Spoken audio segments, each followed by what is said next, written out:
ओम शांति। आपका प्रश्न है, मुरली में आया कि मुझ ज्ञान सागर को याद करो तो तुम्हारे विकर्म विनाश होंगे। तो इसमें ज्ञान सागर ही क्यों कहा? क्योंकि वो शांति, सुख, प्रेम, आनंद, पवित्रता सबके सागर है ना। तो इसमें सागर, ज्ञान सागर को याद करो तो विकर्म विनाश हो जाएंगे, ये समझना है।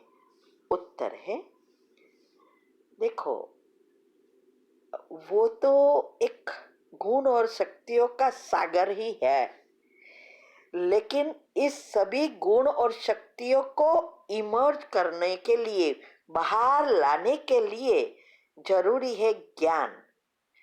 ज्ञान माना क्या? सारा अंदर की मैकेनिज्म को समझना, सूक्ष्म जो हमारा शरीर है और उसमें भी सारा ब्रह्मांड समाया हुआ है, तो उसकी गहराई में जाना। तो जब हम आत्मा, परमात्मा और इस सभी बातों को अच्छी रीति समझेंगे और फिर हमारे मन को एक दिशा बताएंगे कि आपको क्या करना है। ज्ञान का अर्थ ही क्या है? समझ। तो समझ आएगा तब हम ये कर सकेंगे, तब हमारे मन को परिवर्तन कर सकेंगे, उसको सकारात्मक बना सकेंगे। और जब वो सकारात्मक बनेगा तब ही हमारा कनेक्शन हो सकेगा परमात्मा से, और तब हम सभी गुणों की शक्तियां खींचकर, माना गुण का चिंतन कर, हम उसको शक्ति में परिवर्तन कर सकेंगे। तो मूल चीज है ज्ञान, समझ। ये गुण भी कहाँ से, हमें कहाँ कब पता चला?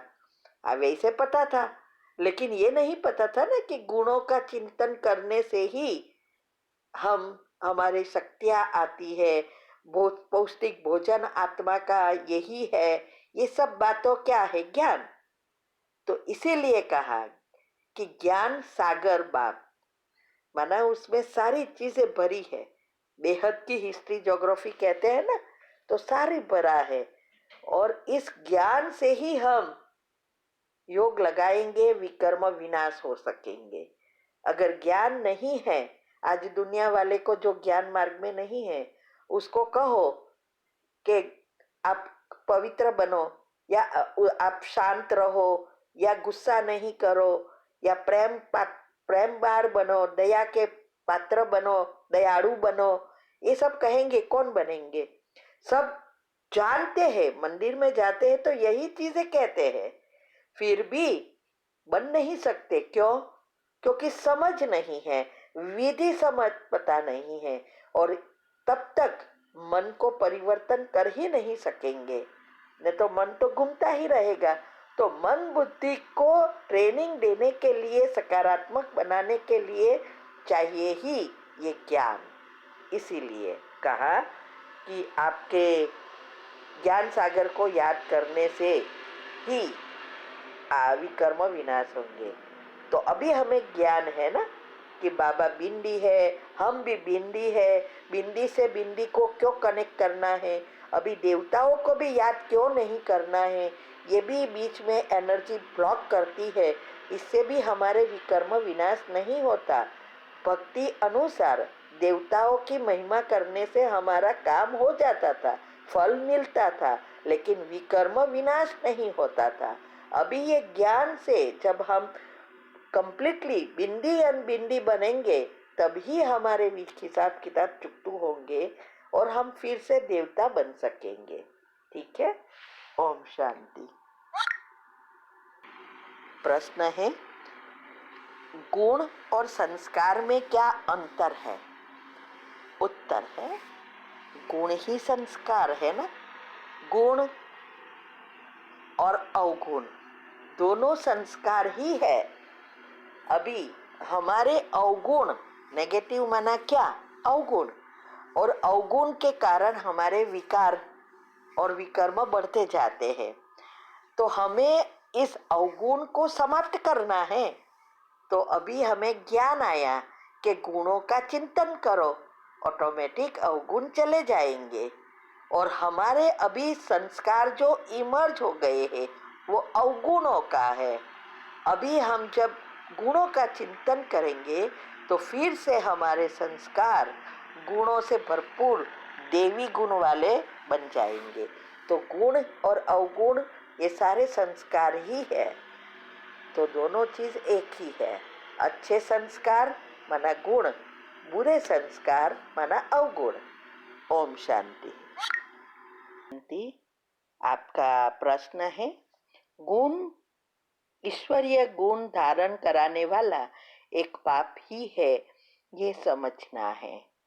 उत्तर है, देखो, परमात्मा के सिवाय किसी के भी पास ये ज्ञान नहीं है कि कैसे हम फिर से गुणवान बन सके या देवी गुण वाले बन सके। सिर्फ परमात्मा में ही ये ज्ञान है कि कैसे हम ये ईश्वरीय गुण अर्थात देवी गुण फिर से धारण करना है। तो क्या करना है, उसकी प्रोसीजर क्या है, सारी विधि एक बाप के पास ही है। अगले 2 प्रश्न में भी इसके बारे में मैंने समझाया, ज्ञान के बारे में।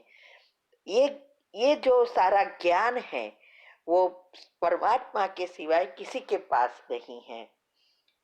और क्योंकि वो ही एक ही आत्मा जो परम आत्मा है, जो जन्म मरण के चक्कर में नहीं आती है, इसीलिए उसकी गुण और शक्तियां ऐसी ही अपार है। वो कभी भी कम और ज्यादा नहीं होती।